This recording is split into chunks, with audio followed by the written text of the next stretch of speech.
Welcome to our channel my English library. ఈ వీడియోలో government release చేసినటువంటి మాక్ టెస్ట్కి సంబంధించినటువంటి పేపర్ 1A SGT ఈ కేటగిరీలో ఉన్న ఇంగ్లీష్ క్వశ్చన్స్, ఇంగ్లీష్ సెక్షన్లో మనకి ఇచ్చినటువంటి క్వశ్చన్స్ మనం ఈ వీడియోలో డిస్కస్ చేస్తూ ఉన్నాం. సో ఈ వీడియోలోకి సంబంధించినటువంటి ఫస్ట్ క్వశ్చన్, అందులో ఫస్ట్ క్వశ్చన్ చూస్తే he wanted to settle all his family issues అన్నాడు. ఇక్కడ సెటిల్ అనేటటువంటి వర్డ్ని అండర్లైన్ చేయడం జరిగింది. ఇక్కడ అడిగిన క్వశ్చన్ ఏంటంటే choose the synonym that means settle. Settle అనే వర్డ్కి సినోనిమ్ అంటే అదే అర్థం ఇచ్చేటటువంటి వర్డ్ ఏముంది ఇక్కడ ఆప్షన్స్లో అని అడుగుతా ఉన్నాడు. చూడండి, పెల్ట్ అన్నాడు. పెల్ట్ అంటే ఏంటంటే రన్ కానీ లేదనుకుంటే రేస్ కానీ అన్న అర్థంతో మనం ఇక్కడ పెల్ట్ అనేది యూజ్ చేస్తాడు. అండ్ రిజాల్వ్ అంటే సొల్యూషన్ అనమాట, అంటే సాల్వ్. ఓకే, సాల్వ్ అని చెప్పచ్చు. అండ్ నాట్, నాట్ అంటే ఏంటంటే టై అని అర్థం. టైయింగ్ అంటే దాన్ని ఒకటి ముడేయడం అంటాం కదా, దాన్ని అప్పుడు మనం నాట్ అంటాం. అలాగే గిగిల్, గిగిల్ అంటే మనం లాఫ్. ఓకే, లాఫింగ్ అంటాం కదా, లాఫింగ్ అంటే గిగిలింగ్ అంటారు.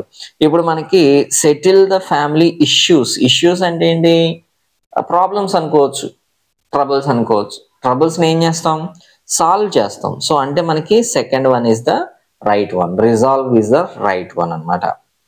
Second question, they haven't been here for ages. For ages అనేటటువంటి ఈ యొక్క ఇడియామాటిక్ ఎక్స్ప్రెషన్ ని అండర్లైన్ చేయడం జరిగింది. ఫర్ ఏజెస్ అంటే ఇడియం అండి. ఈ ఇడియం ని చాలా సార్లు క్వశ్చన్ అడగడం జరిగింది. సో ఫర్ ఏజెస్ అంటే అర్థం ఏంటంటే ఫర్ ఏ లాంగ్ టైమ్ అన్న అర్థంతో యూజ్ చేస్తారు, అంటే చాలా కాలం పాటు. అండ్ నేను ఇక్కడికి రాలేదు అని అంటా ఉన్నాడు. దే హ్యావెంట్ అంటే నేను కాదు, వాళ్ళు. They haven't been here for ages, చాలా కాలం పాటు వాళ్ళు ఇక్కడికి రాలేదు అని అడుగుతా ఉన్నాడు, అంటే చెప్తూ ఉన్నాడు అనమాట. So first one is the right one. Choose the word that gets the opposite meaning by adding prefix IR. IR అనేటటువంటి వర్డ్ అంటే ప్రిఫిక్స్ ని యాడ్ చేస్తే కరెక్ట్ గా మీనింగ్ ఫామ్ అయ్యేటటువంటి వర్డ్ ఏంటి కింద ఉన్నట్లు అని అడుగుతా ఉన్నాడు. అది రియల్ కాదు, రియల్. రెస్పాన్సిబుల్. రెస్పాన్సిబుల్ అంటే ఇర్రెస్పాన్సిబుల్ అవుతుంది కదా, సో మనం ఇక్కడ IR యాడ్ చేస్తే ఇర్రెస్పాన్సిబుల్ అవుతుంది. So the second one is the right one అన్నమాట. Choose the right format of writing date in formal letters. Okay, formal letters లో మనకి డేట్ కరెక్ట్ ఫార్మేట్ లో ఏ విధంగా రాస్తారో అని అడుగుతా ఉన్నాడు. ఫస్ట్ వన్ చూస్తే మనకి అన్ని కూడా డిజిట్స్ లో కనిపిస్తా ఉన్నాయి. డేట్స్ ని డిజిట్స్ లో రాయకూడదు, so cancel it. And next మీకు ఫస్ట్ డేట్ వాడాడు, next month, next year. Order okay, కానీ హైఫనేటెడ్ గా ఉంది, అన్ని కూడా హైఫనేటెడ్ చేశాడు. సో అలా కూడా డేట్ రాయరు, హైఫనేట్ రాయరు. అండ్ నెక్స్ట్ మంత్ ఫస్ట్ రాశాడు, అండ్ డేట్ అనేది సెకండ్ రాశాడు, అండ్ కామా వాడాడు, అండ్ ఎండింగ్ ఇయర్ ఉంది. Okay, acceptable. ఎందుకనంటే మనం డేట్స్ అనేవి రెండు ఫార్మేట్ లో రాయొచ్చు. ఎలాగంటే డిడి, ఎంఎం అండ్ వైవైవై అనేది మీకు ఇది బ్రిటిష్ ఫార్మేట్ అండి. అలాగే ఎంఎం డిడి, ఎంఎండిడి, వైవై ఇది అమెరికన్ ఫార్మేట్ అనమాట. మనం ఏ విధంగానైనా రాసుకోవచ్చు, కానీ ఇక్కడ కండిషన్ ఏంటంటే లెటర్లోకి వచ్చేసరికి మీకు ఫిజికల్గా ఒక లెటర్ మీద రాసేటప్పుడు మనం ఈ మంత్ అనేది ఉంది చూసారా, దాన్ని డిజిటల్గా కాకుండా, అంటే డిజిట్స్లో కాకుండా నేమ్ అంటే వర్డ్ ఫామ్లో రాయాలి. మంత్ మస్ట్ బి ఇన్ వర్డ్లో రాయాలి. ఓకే, సో అది మీకు ఇక్కడ థర్డ్ క్వశ్చన్ లో ఉంది, థర్డ్ ఆప్షన్ లో ఉంది కాబట్టి అది కరెక్టే. అండ్ ఫోర్త్ వన్కి వస్తే మీకు ఇయర్ బిగినింగ్ వచ్చింది. ఈ ఇయర్ బిగినింగ్ లో రాయకూడదు. అయితే డేట్ తో స్టార్ట్ చేయొచ్చు లేదా మంత్ తో స్టార్ట్ చేయొచ్చు. డేట్ తో స్టార్ట్ చేస్తే బ్రిటన్ ఫార్మేట్ అవుతుంది, మంత్ తో స్టార్ట్ చేస్తే అమెరికన్ ఫార్మేట్ అవుతుంది. అండ్ మోస్ట్లీ మనం జూలై 2 అని అంటే ఓకే బాగానే ఉంటుంది, లేదా 2 జూలై అని కూడా రాసుకోవచ్చు. కానీ ఇక్కడ మనకు పంక్చువేషన్ కూడా యూస్ఫుల్ గా ఉండాలి, అంటే పంక్చువేషన్ కూడా కరెక్ట్ గా యూజ్ చేసి ఉండాలి. సో ఇక్కడ కరెక్ట్ గా యూజ్ చేసింది ఏంటంటే జూలై 2, 2022 అనేది కరెక్ట్ గా యూజ్ చేశాం, కాబట్టి third one is the right one. Can you be there at 6 o'clock? ఇక్కడ క్లాక్ షార్ప్ అంటే ఏంటి? షార్ప్ అనేటటువంటి 6 o'clock షార్ప్ అన్నాడు, అండర్లైన్ చేశాడు. షార్ప్ అనే వర్డ్కి షార్ప్ మీన్స్ అని అడుగుతా ఉన్నాడు. షార్ప్ మీనింగ్ ఏంటి అని అడుగుతా ఉన్నాడు. ఫంక్షనల్లీ అంటే అంటే ఇన్ యాక్షన్ అనమాట. ఫంక్షనల్లీ అంటే వర్కింగ్ కండిషన్ లో ఉండడం. అండ్ పంక్చువల్లీ అంటారు. పంక్చువల్లీ అంటే ఏంటంటే పంక్చువాలిటీ అంటే టైంకి రావడాన్ని పంక్చువాలిటీ అంటారు. సో షార్ప్ 6 o'clock అంటే 6 o'clock షార్ప్ గా ఉందని కాదు, కరెక్ట్ గా పంక్చువల్ గా 6 o'clock రా అని అర్థం. అంటే second one punctually is the right one. Sharp అంటే అక్కడ I like doing things myself. Okay, ఇక్కడ మై సెల్ఫ్ అన్నాడు, దాని ముందు ఏమడుగుతున్నాడు, ప్రిపోజిషన్ అడుగుతా ఉన్నాడండి. ఇక్కడ మై సెల్ఫ్ అని మనకి రిఫ్లెక్సివ్ ప్రొనౌన్. అది దాని ముందు మనకి ఎటువంటి ప్రిపోజిషన్ పాసిబుల్ గా ఉంటుంది అంటే మై సెల్ఫ్ ముందు బై వాడచ్చు, లేదా టు వాడచ్చు, లేదా ఫర్ కూడా వాడుకోవచ్చు అండి. కొన్ని సందర్భాల్లో ఫర్ కూడా వాడుకోవచ్చు. అంటే ఇక్కడ మనకున్నటువంటి ఆప్షన్స్ లో బై ఉంది, ఇక్కడ బై ఒకటే ఉంది, టూ కానీ ఫర్ కానీ లేవు. So fourth one is the right one. అయితే ఇప్పుడు టూ ఎప్పుడు వాడతాం, ఫర్ ఎప్పుడు వాడతాము అంటే ఇప్పుడు మనం టూ అనేది నాకు అన్నట్లుగా వాడతాం. అంటే for example I sang a song to myself అనొచ్చు. I sang a song to myself. నా ముందు ఎవరు లేరు, నేనే, అంటే నేను వాడుకున్నాను, నాకు నేనుగా పాడుకున్నాను, ఎవరికి పాడలేదు నేను అది. So I sang a song to my self, ఎక్కువ బాత్రూమ్ లో పాడుకుంటాం కదా, అలాగనమాట. అలాగే నెక్స్ట్ ఫర్ అని కూడా వాడుకోవచ్చు. అది I sang a song for my self, నా కొరకు అంటే నా కోసం. ఇక్కడ నాకు నేను పాడుకున్నాను అని చెప్తాం వేరు, అంటే నా కోసం పాడుకున్నాను అని చెప్పడం వేరు కదా. సో అక్కడ టూ వాడచ్చు, ఫర్ వాడచ్చు. అయితే ఇక్కడ బై అనేది ఎందుకు వాడమంటే ఇక్కడ ఐ లైక్ డూ థింగ్స్ కి సంబంధించి అంటే చేయడానికి సంబంధించింది కాబట్టి బై వాడామన్నమాట. So by is the right one here. Choose the sentence with the correct word order that consists of the following words or phrases. Okay, ఇక్కడ మనకి కొన్ని వర్డ్స్ ఆర్ ఫ్రేజెస్ ఉన్నాయి కదా. Along a road, his grand father, a boy and were walking అనేది. ఇప్పుడు ఇవి phrases అన్నింటినీ కూడా కలిపి ఒక సెంటెన్స్ ఫామ్ చేస్తే మీనింగ్ఫుల్ గా ఎందులో ఉంది అని అడుగుతా ఉన్నాడు. ఆప్షన్స్ లో 4 ఆప్షన్స్ లో మనకి చూడండి, హిస్ గ్రాండ్ ఫాదర్ తో సెంటెన్స్ స్టార్ట్ చేశాడు. మనకి ఎప్పుడు కూడా మనకి పొసెసివ్ అడ్జెక్టివ్ తో సెంటెన్స్ స్టార్ట్ కాదు, అది wrong option. And next a boy subject తో స్టార్ట్ అయింది. And next along a road his boy, ఇక్కడ మనకి సెంటెన్స్ ఆర్డర్ గా ఫామ్ లో లేదు. A boy and along a road sentence order లో లేదు. So second one is the meaningful sentence. అంటే a boy and his grand father అంటే bye అని చెప్పి దానికి రిలేటివ్ గా హిస్ గ్రాండ్ ఫాదర్ అన్నాడు అంటే అప్పుడు పొసెసివ్ సబ్జెక్ట్ అంటే పొసెసివ్ ప్రనౌన్ వాడొచ్చు. ఓకే, హిస్ అంటే ఎవరు, ఆ బాయ్ యొక్క అని అర్థం. Okay, so second one is the rightly used sentence. Choose the word that can begin with a capital letter. Capital letter తో బిగిన్ అయ్యేటటువంటి వర్డ్ ని కనుక్కోమంటా ఉన్నాడు. ఇందులో ఫ్యాబ్రిక్ అంటే క్యాపిటల్ లెటర్ ఎప్పుడు వాడతాం అంటే మోస్ట్ ఆఫ్ ద కేసెస్ లో మనకి ప్రాపర్ నౌన్స్ కు వాడతామండి. ప్రాపర్ నౌన్స్ అంటే ఏంటి? ప్రాపర్ నౌన్స్ అంటే మనం ఒక వ్యక్తిని కానీ, ఒక స్థలాన్ని కానీ, ఒక వస్తువుని కానీ ప్రత్యేకమైన పేరు పెట్టి పిలుస్తాం కదా, ఆ పదాలని మనం ప్రాపర్ నౌన్స్ అంటారు. ఫర్ ఎగ్జాంపుల్ నీ పేరు రాజేష్ అనుకోండి, రాజేష్ అనేది నిన్ను పిలవడానికి వాడేటటువంటి ఒక ప్రత్యేకమైన పదం. ఓకే, అది రాజేష్ అనేది ప్రాపర్ నౌన్. అలాగే ఒక హైదరాబాద్ అనే స్థలం ఉంది, దానికి హైదరాబాద్ అని పేరు పెట్టేశారు, అది దానికి ఒక ప్రత్యేకమైనటువంటి పదం దాన్ని అడ్రస్ చేయడానికి. హైదరాబాద్ అనేది ఇప్పుడు ప్రాపర్ నౌన్ అవుతుంది. ఓకే, సో ఇప్పుడు దేనికైతే ఒక దానికి ప్రత్యేకంగా ఒక పేరు ఉంటుందో దాన్ని మనం ఇక్కడ ప్రాపర్ నౌన్ అంటాం. ఆ ప్రాపర్ నౌన్స్ కి ఎక్కువగా మనం క్యాపిటల్ లెటర్స్ యూజ్ చేస్తాం. ఈ ఫ్యాబ్రిక్ అనేది కామన్ గా వాడేది, అది ప్రాపర్ గా వాడేది కాదు. సో ఇక్కడ మనం యూజ్ చేయం. అండ్ నెక్స్ట్ సోడా అన్నాం. సోడా అన్నా కూడా అది కామన్, ఇది దీన్ని దాన్ని అన్నింటినీ సోడానే అంటాం. అంటే సోడాగా ఫీచర్స్ ఉన్న అన్ని కూడా సోడాలే అంటాం, దాని కామన్ నౌన్ అది. So no use. And street అనేది కూడా కామన్ గా వాడేదే కదా, అది కూడా మనకి ప్రాపర్ నౌన్ కాదు. అండ్ ఇక్కడ సూరత్ అనేది, ఈ సూరత్ అనేది ఒక స్థలానికి ప్రత్యేకంగా నామకరణం చేసి అంటారు కదా, అలా సూరత్ అనేది ఒక ప్రత్యేకమైన స్థలానికి ఉన్నటువంటి పేరు అది. సో ఇది ప్రాపర్ నౌన్, సూరత్ అనేది ప్రాపర్ నౌన్. దీన్ని ఇప్పుడు మనం సూరత్, ఎస్ అనేది క్యాపిటల్ రాయాలి. ఓకే, ఇలా రాయాల్సి ఉంటుంది Surat. Okay, right. This is the fourth one, right answer. Next one, a number of shoppers complained about the prices. Choose the verb that fits the blank అంట అన్నాడు. ఇక్కడ కంప్లైండ్ అబౌట్ ద ప్రైస్, ఇక్కడ complied అన్నాడు చూడండి. Complied అనేది ఏంటి, V3 లో కనిపిస్తోంది, V2 కూడా అవ్వచ్చు.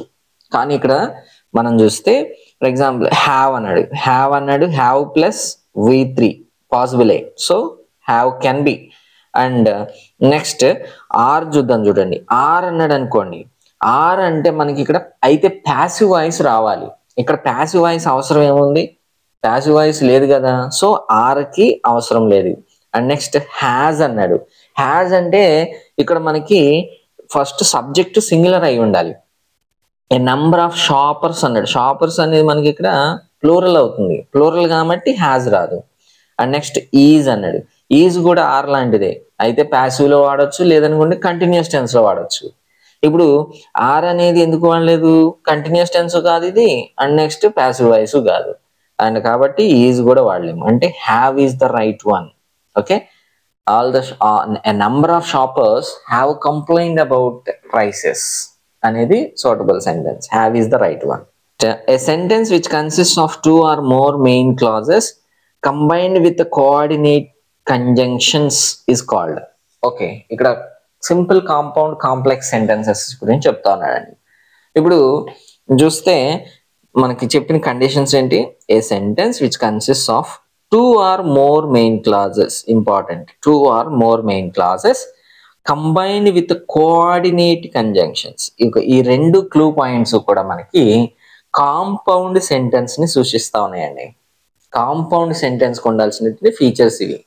అంటే ఎప్పుడైతే కాంపౌండ్ సెంటెన్స్ ఉంటుందో అందులో మనకి రెండు గానీ అంతకంటే ఎక్కువ మెయిన్ క్లాజెస్ కనిపిస్తాయి.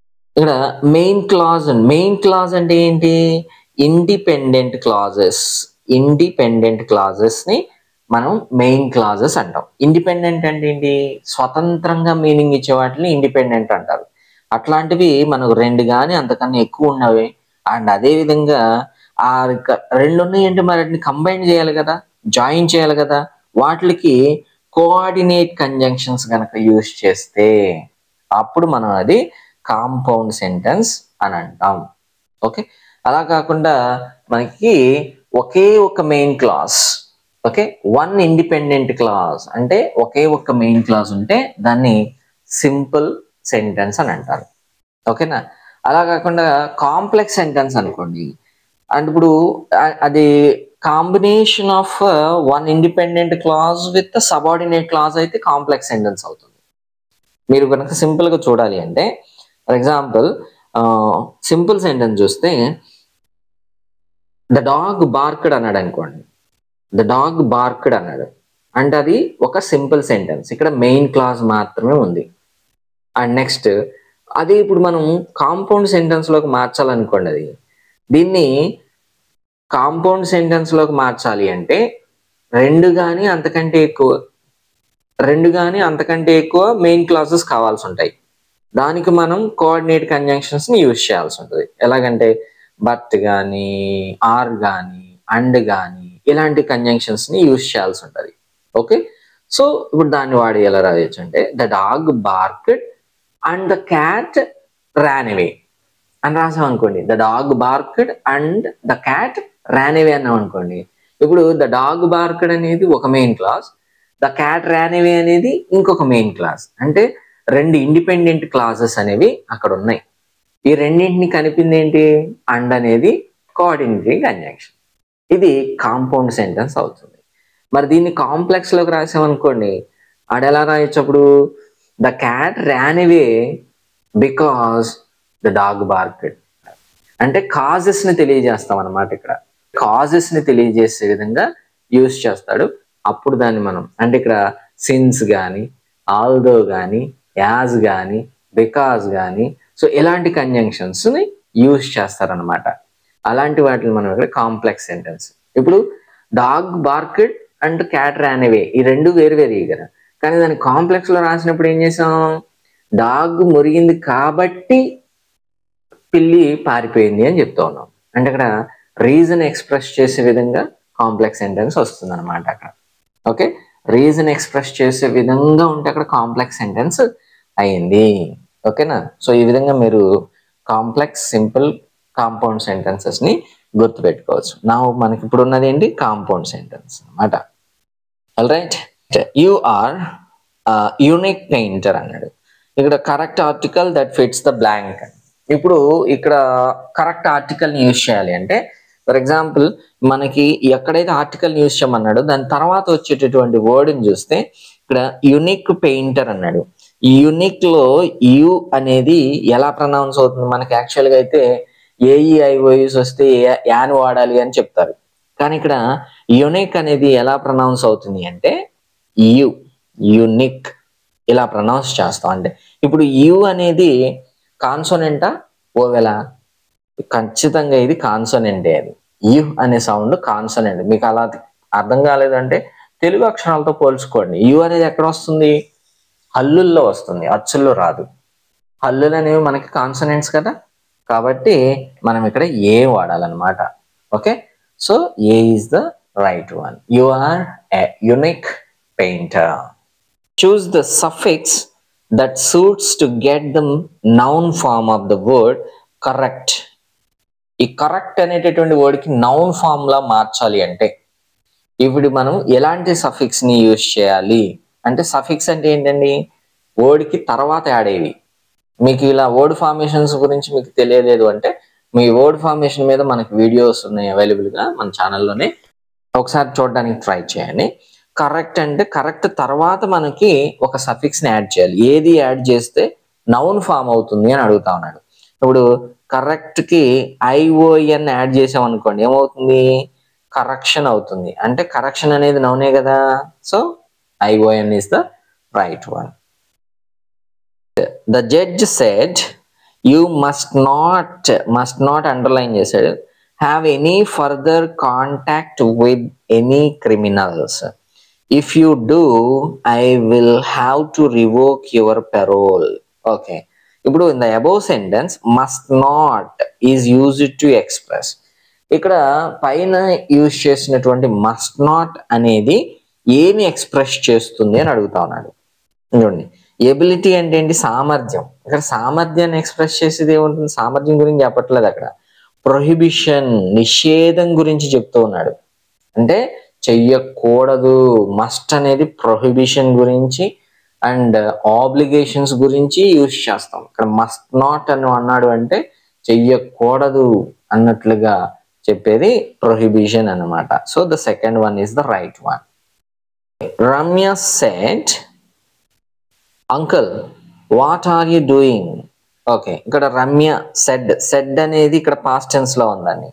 సేస్ అని ఉంటే గనక మీరు ఒకలా మార్చాలి, అండ్ సెడ్ ఉంటే వేరేలా మార్చాలి. ఇప్పుడు మనం అడిగేది ఏంటి? ఇక్కడ ఇండైరెక్ట్ స్పీచ్ లోకి ఫాలోయింగ్ సెంటెన్స్ మార్చాలి అని అడుగుతా ఉన్నాడు. ఇప్పుడు uncle what are you doing అనేది డైరెక్ట్ స్పీచ్ లో ఉంది, ఎందుకంటే కొటేషన్స్ మధ్యలో ఉంది కదా, సో డైరెక్ట్ స్పీచ్ లో ఉంది. ఇప్పుడు దీన్ని ఇండైరెక్ట్ స్పీచ్ లోకి మార్చాలి. ఇండైరెక్ట్ స్పీచ్ లోకి మార్చాలంటే ఇప్పుడు మనం దీన్ని ఏ కైండ్ ఆఫ్ సెంటెన్స్ లో ఉందో చూసుకోవాలి. అది కైండ్ ఆఫ్ సెంటెన్స్ ఐడెంటిఫై చేయకపోతే మనకి కరెక్ట్ గా రాదండి సెంటెన్స్. ఈ ఉన్న dialogue A kind of sentence, ending ఏముందో పంక్చువేషన్ చూసుకోండి, అప్పుడు మీకు అర్థం అవుతుంది. ఎండింగ్ క్వశ్చన్ మార్క్ ఉందండి, ఇంటరాగేటివ్. ఇది ఇంటరాగేటివ్ అంటే ఏంటి? సెడ్ రాదు, సెడ్ కాస్త ఏమైపోతుంది? ఆస్క్డ్ అయిపోతుంది. ఇక్కడ ఎందులో ఎక్కడ ఉందో చూడండి, రమ్య సెడ్ ఆస్క్డ్. ఓకే, ఇక్కడ ఉందో చూడండి, రమ్య ఆస్క్డ్. ఇది కరెక్టా? మిగతా అన్నింటిలో సెడ్ ఉంది కాబట్టి మూడు కూడా రాంగ్ అవుతాయి. ఓకే, సో ఇప్పుడు ఆస్క్డ్ అనేది ఇక్కడ వచ్చింది కాబట్టి ఒక దాంట్లోనే ఇది రైట్ అయిపోతుంది, అండ్ మిగతాది కూడా చూసుకోండి. రమ్య ఆస్క్డ్ హర్ అంకులే కదా.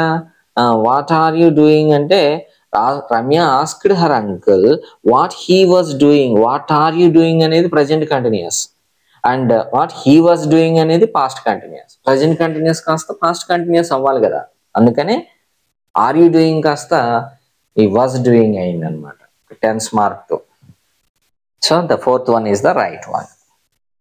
Next, choose the main clause from the following. When he was young.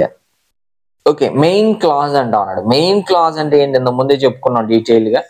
Main clause అంటే ఇండిపెండెంట్ క్లాజ్. దేని మీద ఆధారపడకుండా అర్థాన్ని ఇచ్చేదే ఇండిపెండెంట్ క్లాస్. అయితే ఇండిపెండెంట్ క్లాసెస్ కంజంక్షన్స్ తో స్టార్ట్ అవ్వవు. ఇక్కడ వెన్ అనేది conjunction. And next if it rains, if కూడా కంజంక్షనే, సో కాదు. యాజ్ యూ కేమ్, యాజ్ కూడా కంజంక్షనే, మూడు కూడా కంజంక్షన్ తో స్టార్ట్ అయ్యింది. మెయిన్ క్లాస్ కంజంక్షన్స్ తో స్టార్ట్ అవ్వండి, సబ్జెక్ట్ తో స్టార్ట్ అవుతాయి. So she completed her work is the main class. Okay, main class అనేది కంజంక్షన్స్ తో స్టార్ట్ కావు, అది గుర్తుపెట్టుకోవాలి. Next one, she listened, reread to her in a low voice. Okay, reread to her in a low voice, చాలా చిన్నగా చదివాడంట. Okay, she listened, తను విన్నదంట. చూడండి ఇక్కడ, choose the linker that fits. ఈ లింకర్స్ మీద కూడా మనకి మన ఛానల్లో వీడియో అవైలబుల్గా ఉంది, ఒకసారి చూడండి మీకు లింకర్స్ అంటే ఏంటో తెలియకపోతే. ఇప్పుడు రే చదివాడు చాలా తక్కువ వాయిస్లో, షీ లిజన్డ్ ఆవిడ వింది, అంటే తను తక్కువ వాయిస్లో విన్నప్పటికీ కూడా ఆవిడ వింది అన్నది మనం అర్థం వచ్చే వస్తుంది కదా ఇక్కడ. అయినప్పటికీ కూడా అన్న అర్థంతో ఏముంటాం ఇక్కడ, బిఫోర్ అంటే ముందు, ముందు కాదు ఇక్కడ చెప్పాల్సింది. నెవర్దలెస్, అయినప్పటికీ. నెవర్దలెస్ అంటే అయినప్పటికీ అన్న అర్థంతో వాడతాము. నెవర్దలెస్ అంటే అయినప్పటికీ అన్న అర్థంతో వాడేది. So she listened, nevertheless they red, mean ray red to her in లో వాయిస్. రే తనకు లో వాయిస్ లో చదివినప్పటికీ అను వింది అని అంటా ఉన్నాడు. అంటే nevertheless is the suitable one here. Okay,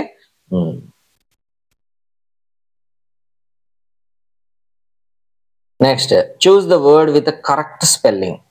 ఇక్కడ కరెక్ట్ స్పెల్లింగ్ తో ఉన్నటువంటి వర్డ్ ని ఐడెంటిఫై చేయండి అంటా ఉన్నాడు. And futile is the correct one అండి. Futile is the correct one. అంటే ఫ్యూటైల్ అంటే ఏంటంటే యూజ్లెస్ అన్న అర్థంతో యూజ్ చేస్తారు. ఫ్యూటైల్ అంటే చాలా ఫెయిల్యూర్డ్, లేదనుకుంటే ఫ్రూట్లెస్, యూజ్లెస్, వెయిన్, ఇలాంటి అర్థంతో వాడతారు ఫ్యూటైల్. ఇది కరెక్ట్ స్పెల్లింగే ఫ్యూటైల్ అనేది. అండ్ నెక్స్ట్ ఈ టాటర్ అనేది కూడా స్పెల్లింగ్ కరెక్ట్ గానే ఉంది. టాటర్ అనేది కూడా కరెక్టే, బట్ మనకి డైరెక్ట్ గా ఫ్యూటైల్ అనేది కరెక్ట్ గా. టాటర్ అంటే ఏంటంటే పొటాటో అన్న అర్థంతో యూజ్ చేస్తాం, అయితే ఇది ఇన్ఫార్మల్ వే, కానీ అది మనకి ఫ్యూటైల్ అనేది చూసుకోవచ్చు. ఈ ఇరిటేట్ అంటే మనకి డబల్ ఆర్ ఉండాలి కాబట్టి ఇది రాదు. నెక్స్ట్ మంబుల్, మంబుల్ అంటే మనకి సింగిల్ బి ఉండాలి, డబుల్ బి ఉంది ఇక్కడ, సో ఇది రాదు. So first one you can take. And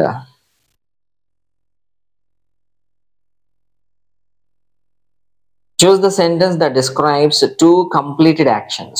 okay, ఇక్కడ మనకి ఇచ్చినటువంటి సెంటెన్సెస్ లో ఏదైతే ఏ సెంటెన్స్ అయితే రెండు completed actions, two completed actions, మన సెంటెన్స్ ని కరెక్ట్ గా, క్వశ్చన్ ని కరెక్ట్ గా చదవాలి.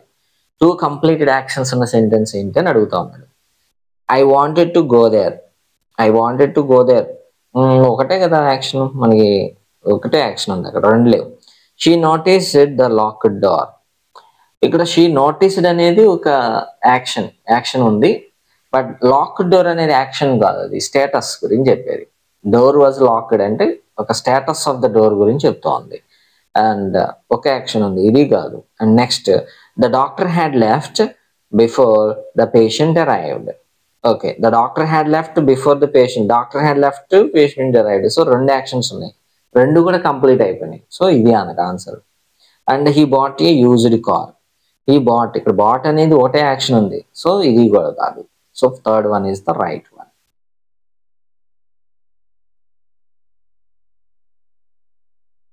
Next I'm afraid I can't help you. Okay, ఇది in the above sentence I'm afraid. I'm afraid అంటే మీనింగ్ ఏంటి అని అడుగుతా ఉన్నాడు. ఐఎమ్ అఫ్రైడ్ అంటే భయపడ్డానని కాదండి. ఇక్కడ మనం ఇక్కడ లాంగ్వేజ్ ఫంక్షన్ లో యూజ్ చేస్తాం. లాంగ్వేజ్ ఫంక్షన్స్ మీద కూడా మనకి వీడియో ఉంది, చూడడానికి ట్రై చేయండి. వీటన్నింటికి సంబంధించిన లింక్ అనేది మీకు డిస్క్రిప్షన్ లో ప్రొవైడ్ చేస్తాను, చూడండి. అండ్ నో ఫియర్ అంటే అఫ్రైడ్, నో ఫియర్ గురించి కాదు ఇక్కడ. ఐఎమ్ అఫ్రైడ్ అనేది ఫియర్ గురించి మాట్లాడదు. And full of fear and fear గురించి కాదు. ఐఎమ్ సారీ, హెల్ప్లెస్నెస్ ని ఎక్స్ప్రెస్ చేయడానికి ఐఎమ్ అఫ్రైడ్ అని యూజ్ చేస్తారు. Okay, so I'm sorry is the right one.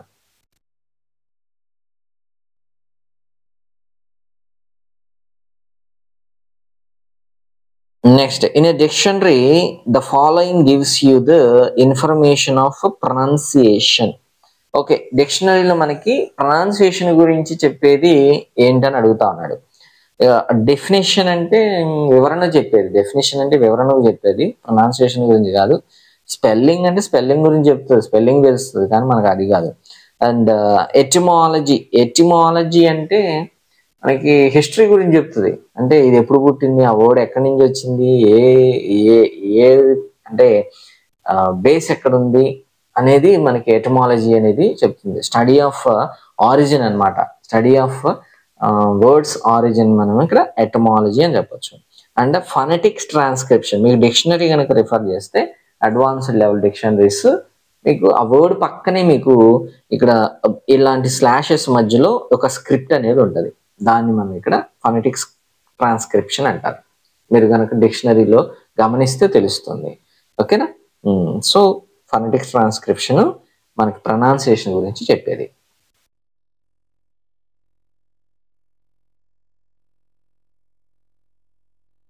Okay, choose the sentence in passive voice. Okay, passive voice లో ఉన్న sentence ని identify చేయండి అంటున్నాడు. It was an extensive damage. మనకి ప్యాసివ్ వాయిస్ అనగానే మనకు గుర్తు రావాల్సింది ఏంటంటే బీ ఫార్మ్ ప్లస్ V3 ఈ స్ట్రక్చర్ కనపడాలి. వర్బ్ అనేది ఈ పొజిషన్ లో ఉండాలి, అంటే ఆ స్టేట్ లో ఉండాలన్నమాట. బీ ఫార్మ్ ఉండాలి, దాని తర్వాత వర్బ్ అనేది V3 లో ఉండాలి, అప్పుడే మనం దాన్ని ప్యాసివ్ వాయిస్ అనగలం. ఓకే, సో ఇక్కడ మనకి it was an extensive damage, ఇక్కడ బీ ఫార్మ్ అయితే ఉంది కానీ V3 యాక్షన్ వర్బ్ లేదు అక్కడ, సో ఇది ప్యాసివ్ వాయిస్ కాదు. ద డ్యామేజ్ వాజ్ ఎక్స్పెక్టెడ్, ఇక్కడ చూడండి వాజ్ ప్లస్ ఎక్స్పెక్టెడ్, చూసారా, be form plus expected. Be forms ఏమని is, am, are, was, were, be, been, being. Okay, ఇలాంటివి మనకి ప్యాసివ్ వాయిస్ లో వచ్చేటటువంటి బీ ఫార్మ్స్ ఈ 8 వస్తాయి, 8 కాక మీకు ఇంకా ఏమీ రావు. ఓకే, సో వజ్ అనేది బీ ఫార్మ్ ఉంది, ఎక్స్పెక్టెడ్ అనేది V3 అనమాట. So this is the right one, second one. మిగతాయి కూడా చూద్దాం. Radha reached the place by train, ఇది యాక్టివ్ వాయిస్ లో ఉంది, రాధా రీచ్డ్. అండ్ ఇక్కడ రీచ్డ్ అనేది మీకు V2 ఉంది, పైన ముందు మీకు V3 లేదు కదా, అంటే బీ ఫార్మ్ లేదు కదా, సో ఇది V3 కాదు, సో ఇది కూడా అనవసరం. I did it by myself అన్నాడు. I did it by myself, అది నేనే చేశాను అంటాను, అది యాక్షన్ మనకి యాక్టివ్ వాయిస్ లో కనిపిస్తుంది కానీ ప్యాసివ్ వాయిస్ కాదు. So the second sentence is the right one.